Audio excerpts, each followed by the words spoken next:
Have you ever thought about buying real estate? Even beyond that, have you thought about buying investment properties to create wealth and equity for yourself and your family in the future? Well, you're about to step into my classroom and go into Real Estate Investing 101, where you can learn how to buy sweet duplex investment properties like this one. Let's go, baby.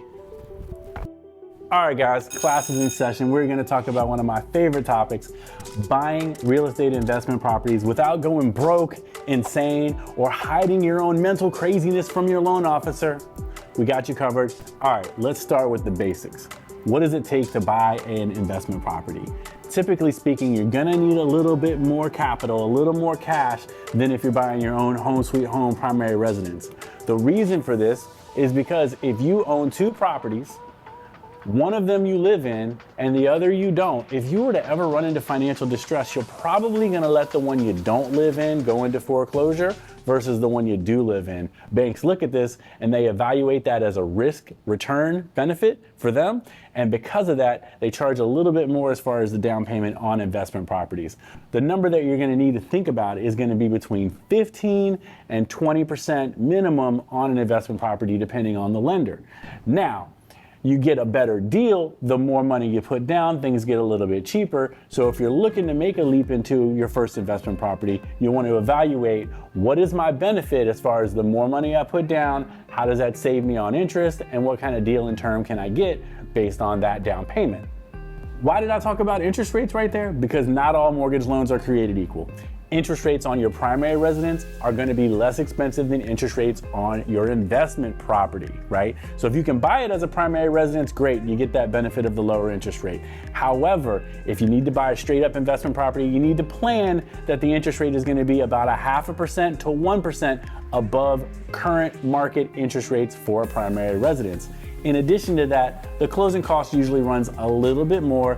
Typically, that's gonna be between 1% to 2% extra for an investment property versus a primary residence. So you tell me, Nick, how in the world am I gonna afford to be able to qualify to own two houses if I already have my primary residence and buy that new investment property? Well, I've got 4 letters for you. DSCR.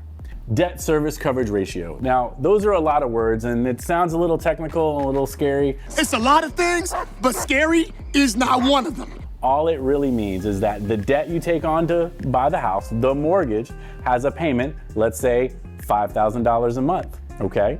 With a debt service coverage ratio loan, the debt is serviced by the coverage, the rent that you receive from the property. So if you buy an investment property and the mortgage is $5,000 a month, but you're able to get $5,500 a month rent on that property, well then that property is gonna cash flow, and a DSCR loan allows you to qualify based on the cash flow of the property, not necessarily your own personal W-2 or self-employment income. So this can be a really, really great tool for someone looking to make the leap into being a real estate investor, but maybe you don't have a ton of extra income coming in regularly right now.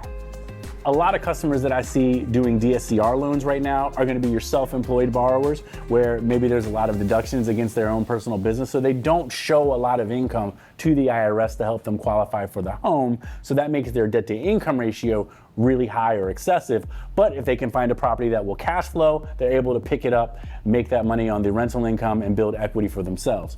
Additionally, I see a lot of real estate investors using the DSCR style program to build their portfolio faster than their monthly income can bring it in, because they don't have to prove that to underwriting. They qualify based on what the projected rent is gonna be for the unit that they're gonna purchase, so they can buy properties quickly and build their portfolio faster, especially in a hot market. This is a great tool for people to get in, make the purchase, and then hold the property. The big thing to remember about DSCR loans is that they qualify based on the property itself, not necessarily your regular income.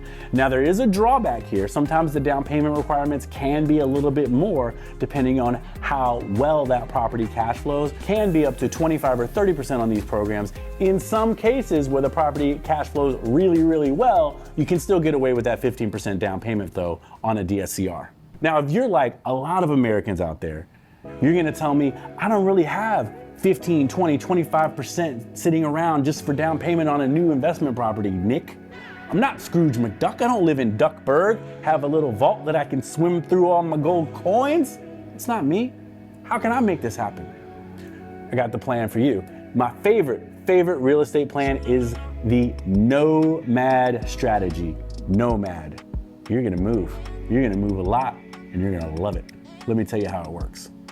With the Nomad strategy, you can acquire a brand new property every 12 months. What you do is you buy a primary residence with either no or a very low down payment, and you live in it for 12 months. Then you move and you buy a brand new primary residence with another either low or no down payment loan program, so that your capital is not being spent out on all these down payments to build out the properties. And then you rent out the property you just left. We call it the vacated property. So you rent out the property that you're leaving, you use that income to help qualify for the next property that you're purchasing, and then you close that deal. So after 1 year, you buy your primary residence and then you move. Now you own 2 properties. If I throw back to what I said a little bit earlier, the interest rates are going to be a little bit better than what you would get on an investment property as well. So not only are you saving on down payment, you're saving on the interest rate also. So you move into your new primary residence for another year. 12 months later, you do it again. 12 months later, you do it again and again and again. And the really cool thing about this method is that you can do it with your government-backed loans. As long as it's going to be your primary residence, you can use it on a VA home, you can use it on a FHA home, or even USDA. Now, FHA, I will tell you this, it only allows you to use it one time unless there's some rules about moving 100 miles away from the different properties. So that FHA might be a one-time shot, but the other products are definitely available if you qualify. Warning, warning, warning. Here are some things that you want to avoid while going down the strategies that we've laid out on becoming a real estate investor. Number 1, know your budget. Get pre-approved.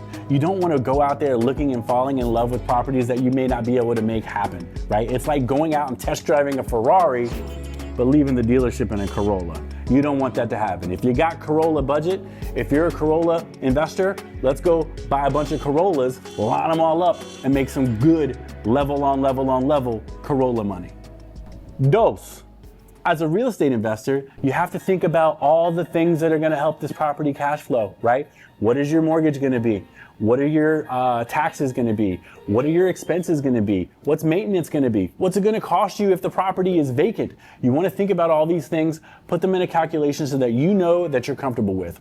If it's not gonna cash flow really well, or it's a really tight margin, or maybe even lose some money on the property, it could be a trap. It's a trap. Don't fall into the trap. Make sure you look at properties that are gonna cash flow for you. One kicker there, if you find a property that maybe does not cash flow, however, you've got a really great equity position, or you can buy it at a really good deal, you might be, as an investor, willing to take a monthly hit on the property just to acquire it so that you can sell it later for a big profit. Tip number 3, if you're out there buying real estate and you think, okay, I've saved up my 20% down payment, but if that's all the money you have, you may get burned, because most lenders want not only your down payment, but also your money for closing costs and reserves. What are reserves, Nick?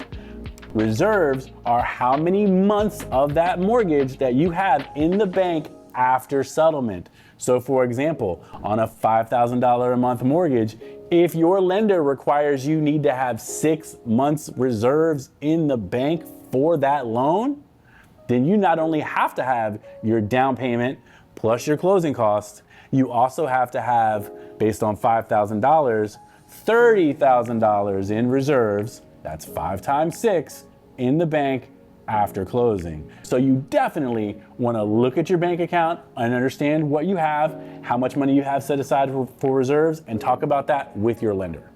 And finally, the most common rookie mistake that a first-time real estate investor makes is going into the property thinking they can renovate it on a budget and not fully understanding what renovations truly cost. If you're looking at a fixer, Bring your contractor with you prior, because if you're like me, your best guess on renovation cost is low. All right, class. So in conclusion, you've learned a little bit about DSCR loans, you've learned a little bit about the Nomad strategy, and you've learned a little bit about what it normally takes to buy a straight up investment property as far as down payments go. What I want you to do is remember, this is something that you can achieve. If you need help, give me a call. You can click the link in the description below, nickcanhelp.com. We're here to serve. Looking forward to making all of your real estate investing dreams come true. Let's go, baby.